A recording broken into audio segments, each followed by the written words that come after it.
If you're an active pilot, sooner or later, your business or personal flying will bring you over mountainous terrain, and that'll require new pilot techniques and skills. There isn't anything special or unusual or mysterious about these. For the most part, it's just plain common sense and knowing how to handle your airplane at slow speeds and how to plan your flight so as to stay out of tight spots. And once learned, these skills provide a pilot with one of the greatest experiences flying has to offer.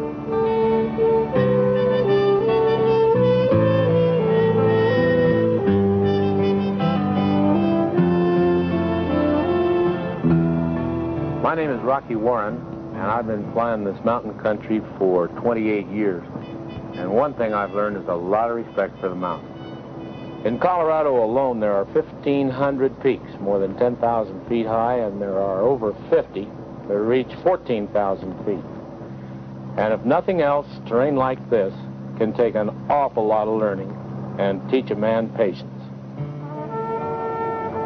Probably one of the most important things for the beginning or inexperienced pilot to do before entering the mountain area is to stop at the front range and get a check ride or a flight with an experienced pilot or flight instructor before entering. How's it going? Oh, okay. How are you doing? Fine, thank you. Where are you headed? Yeah, right. Oh, okay. Well, we're headed west. Ever been over the mountains before? No, I haven't. This is my first time. Oh, yeah? Well, you might do yourself a favor by getting a mountain checkout from one of the instructors around here. That's available here? Yes, sir. Okay. Sounds like a good idea. Sure is. Okay, everybody out? Okay, let's go on up that terminal then. We're going to get over here and get a checkup. That thing he was talking about? What was that? That checkup? Yeah, that's really good news. Hello, Jerry McGuire, 8086 Quebec. We're planning a trip from Arapahoe, Granby, Kremling, Glenwood, Aspen, and then back to Denver, and back to Denver, please. And I'd like to have the winds aloft at the mountaintops. Yeah. Okay, Jerry, let's get your plotter out and let's draw a line from Arapahoe County almost direct. I've been giving mountain flying courses for years, and I'm always delighted when someone stops and asks me for a little advice. A lot of times I think people are afraid to ask, but once they get through the barrier of asking, everything is just fine. The pilot and the experienced mountain pilot sit down and they can lay out the maps and really talk about it. We're going to have at least 14,000 to get over the pass. This is, will give us a cushion. Okay, you want to plan. The foothills start right about at the west side of Denver here. When planning a mountain flight, it's very important to use sectional charts. The best thing you can use is your dead reckoning and pilotage and knowing exactly where you are all the time. And I think that this is really important because in the mountains you can get a mile off course and everything will look completely different and you can get completely lost. You can't always depend on navigational aids because a lot of times there's going to be mountain peaks between you and the navigational aid that run into the line of sight navigation. Flying in the mountains isn't tough. It's just like any other type of flying. You need experience in doing it. When I take pilots on a mountain flying course, the first leg that I usually plan is from Denver over Corona Pass to Granby. Corona Pass is one of the highest passes in Colorado, but it is also the best pass to go over where a pilot is only at 12 to 15,000 feet for a short time. If you plan a prolonged operation over 10,000 feet, it's really highly recommended that you use oxygen.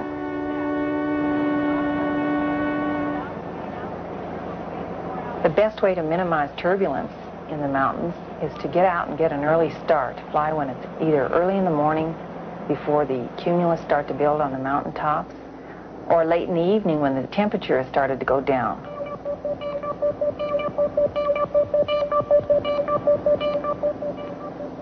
There's always weather in the mountains, and the principal weather hazards of flatland flying are the same as those in the mountains, including fogs and fronts and thunderstorms and squall lines and such. But probably the biggest difference is in the winds aloft and the wind traveling through the mountains at high speed. As the airflow passes over this rugged terrain, a lot of things happen. This can probably best be demonstrated by picturing a mountain stream or a river the water swirls and flows and causes unpredictable currents. Wind in the mountains can swirl and gust only much bigger and much higher. And the currents can go all directions, causing unpredictable crosswinds and downdrafts and updrafts where least expected. Now, taking a look over here to the left, if you can imagine a wind boiling over that baby, it'd be just like being on the bottom of Niagara Falls, only in air instead of in water. And that'll just churn things up until it's unbelievable. In fact, you can lose complete control of your airplane for periods of time. So you better stay out of here. The thing we're talking about here is what's good weather and what's bad. Number one, visibility in the mountains is different than other places. Less than 30 miles visibility is poor visibility in the mountain country. And the big weather problem in mountains is wind and turbulence. The rule that I think is good and go by is if reporting stations are reporting winds aloft in excess of 30 knots at mountaintop level, 12 to 14,000 feet, then just simply don't go. Because that means winds over the mountains nearly double that, or 60 to 70 knots. And that'll create a turbulence condition and a flying condition that makes mountain flying extremely difficult. It is quite common in the wintertime especially to have 100-knot winds or better at 12,000 feet.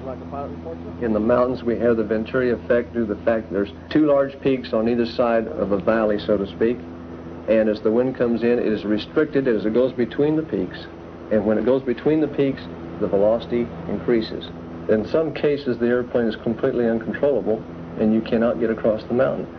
The important thing is to stay away from abrupt changes of terrain, cliffs, rugged peaks, edges. If you have to go over rugged peaks, have the altitude before you start across. However, we do have some wind up here. We're picking up light to moderate chop, 14,500 between. The PIREPs, of course, are reports given by pilots while they're en route, generally over the radio. They are the most current weather report you can get because they are in the air at that time. So PIREPs are very important.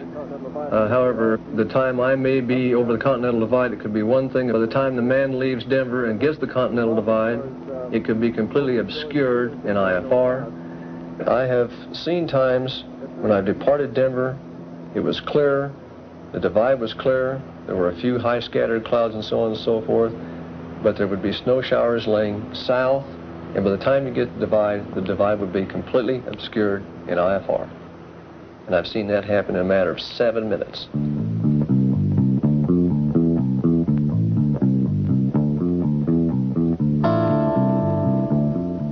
It becomes very evident to any pilot flying in the mountains, crossing high mountain terrain, that if there's going to be difficulty, it warns him way in advance. And if he continues, it's going to continue to get worse. If you're going to fly across a ridge, before you get to the area of the ridge, you're going to know that you're having updrafts and downdrafts and difficulty maintaining altitude and difficulty maintaining control of your airplane. If you're having so much difficulty before you get there, you'd better quit before you get there. If you're having no difficulty flying a normal flight path, you will have no difficulty crossing the ridge. It wouldn't be wise to try to fly across a ridge that you couldn't see the other side of. If you're flying across a ridge you can't see the other side of, you're not high enough to cross it.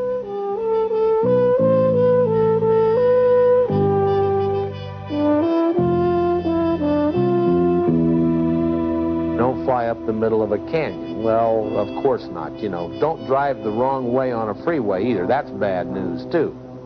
And that's just about what this means on this flying up a canyon business. It's like the ridge crossing. If you don't know, you're already too late once you got in the canyon. Although the basic fundamental is, in any canyon, allow room to turn. Allow room to turn anytime. If you want to know if you're okay, cut the throttle off and see if you have to turn before you can lose altitude. If you have to turn your airplane before you can lose altitude, you're in trouble. You must be able to turn at any time while losing altitude if you're flying in this country. So many people say, well, I can lose altitude, you know, right over there. Well, you're not there yet. What happens when you come down? Like, then you can't turn. The real problems of mountain flying have always been caused by a guy flying into a condition that he couldn't fly out of. It's not because the winds blew him into the mountain. It isn't because the turbulence pushed him into the mountain. It's because he flew into the mountain because he couldn't do anything else.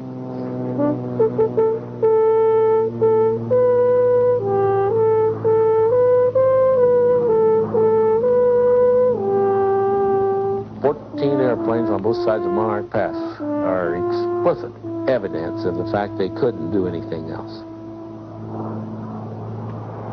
Now this is the kind of country that people fly out here to see. The mountain country is spectacular in beauty. It's a wonderful thing to fly around and look at. Fascinating as all get out. But the pilot's got to remember not to get carried away with sightseeing, fly the airplane into a place he can't fly out of. You've got to keep your mind on what you're doing and watch where you're going. Really careful in this kind of country because you could get trapped in a hurry. Flying up one of these type canyons is a real dangerous thing. There's a lot of these canyons, there's only one way to go, and that is down and out the open end. It's a good idea to take a look at a tight box canyon before you go down it even. There can be wires and cables stretched across that you can't see. So you take a good look and then fly down and out the open end. That's the only way to go. A forced landing in a spot like this is going to give you very little time to select and make an approach to a spot that you can survive. So you've got to do it fast and you've got to do it right. And the best way is to have a spot in mind at all times when you're flying in this kind of country. Then when it does happen, you're ready for it. Any suitable spot with a normal approach means you can probably survive. But if you hit in a turn or you hit out of control, you probably will not survive.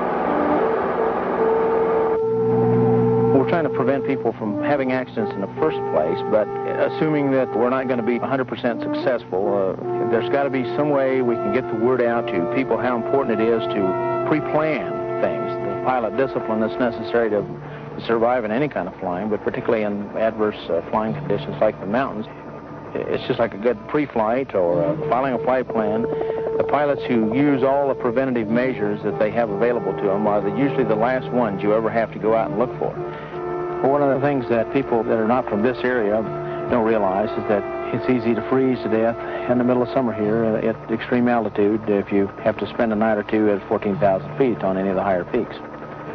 People should dress according to the terrain they're flying over and the conditions they're flying through rather than how good the heater is in the cabin of their airplane.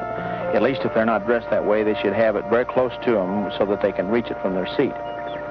Every experienced mountain pilot I know carries plenty of survival equipment on board their aircraft.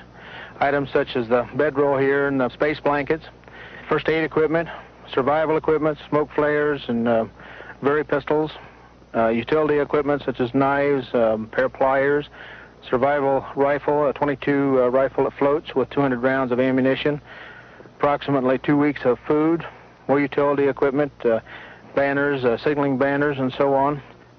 All right, all of this equipment will fit in this backpack. It weighs 34 pounds.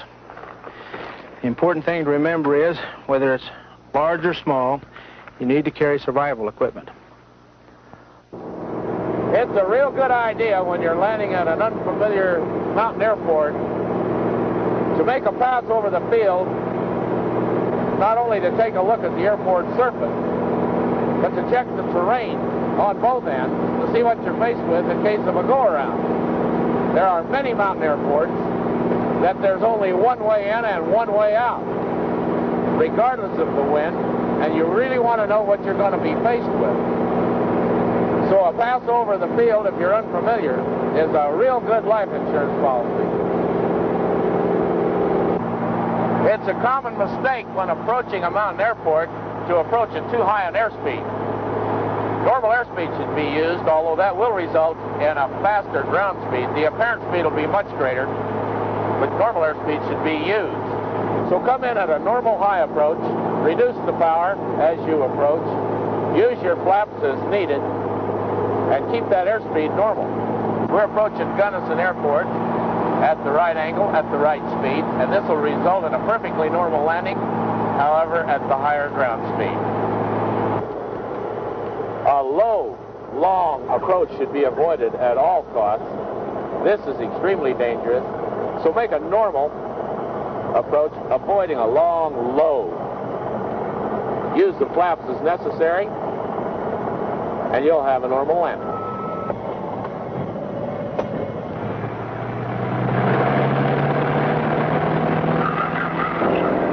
Taking off from a high-altitude mountain airport doesn't require any special technique, but the initial rate of climb will be much lower, and your ground speed will be a lot faster. This requires a little special planning for immediately after takeoff to avoid something that you could hit easily that would be no problem at a lower altitude airport. The best rate of climb speed should be really carefully observed, even though that's going to result in a much greater ground speed. So a little planning on where you're going to go after takeoff is very important. Now here's a prime example of a mountain airport located in a narrow valley with mountains close in on both sides. Here's where you need to know how to make a short field landing in a gusty wind. And if you make an error in judgment on approaching this airport, the only correction is to go around and try it again. And while you're making the approach to an airport like this, you want to keep in mind looking out for other airplanes, because there might be some guy doing the same thing you are, only coming in from the other way. And there's no radar contact at this airport. I've been here at this particular airport when the windsock was blowing different directions on each end of this field. And the problem here is knowing how to handle the airplane at a slow speed in a gusty wind. Everybody can fly at cruising speed or faster. They can handle the airplane nicely on a 10,000-foot strip. But when it comes to a maximum performance short field landing in gusty air, as exemplified by this airport here, a little dual instruction from an experienced instructor on short field and slow flying techniques could be a lifesaver. One of the big problems here in Aspen is density altitude. In fact, lack of knowledge of density altitude is probably the cause of more aircraft accidents in this area than any other single factor. We have a field elevation of 8,000 feet. In the summertime, our temperatures go up to perhaps 85 degrees in the middle of the day, and this will radically affect aircraft performance. The use of mixture control is very important, and you must lean out your engine, whether it's single or twin engine makes no difference, for takeoff in order to get optimum performance. Being a resort community, we get a lot of people in who live at low altitudes, and they just cannot believe how radically the airplane performance will be affected up here. Density altitude is simply the altitude of the air at the airport, and this can be exceedingly high in hot temperatures, and that's where the airplane thinks it's flying.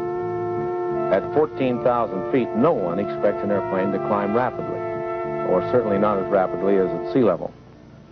Most pilots are familiar with their airplane performance at low altitudes, and this performance is changed at high altitudes in thin air. The biggest difference in this performance is the reduced rate of climb and angle of climb at high altitude airports. The high density altitude will reduce the airplane performance drastically. Should I take off downhill, downwind, or should I take off uphill, upwind? You can only take off downhill, because there's just no way that you can successfully take off uphill, upwind on a one-way strip. And here it's very important to point out that almost never is it the gradient or the length of the runway, it's the terrain immediately after takeoff that makes it so important. That is the real deciding factor. The wheels will leave the ground, and the airplane will climb at a normal rate of climb. But the terrain is what blocks the whole action at the upcountry side of the strip. Now then, how much of a downwind can you accept? I think the answer here is, if you're nervous or apprehensive, just don't go.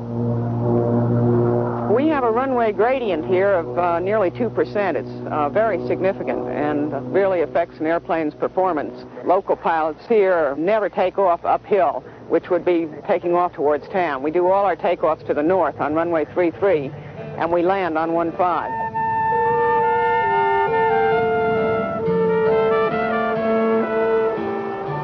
The biggest thing that any pilot has to learn is not to be afraid of flying in the mountains. Just learn how to do it and get rid of all that apprehension and fear.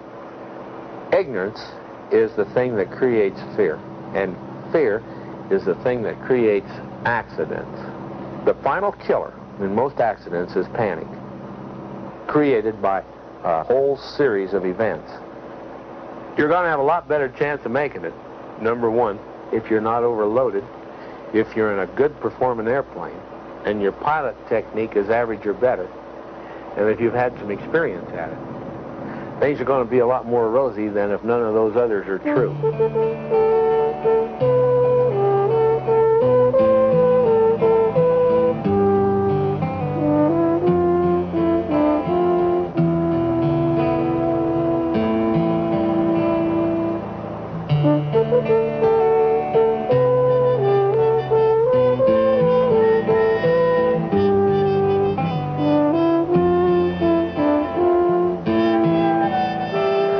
Now, if somebody really wants to learn how to fly in the mountains, boy, I mean, they can sure learn how to do it. Because all they have to do is find somebody that knows how to do it better than they do.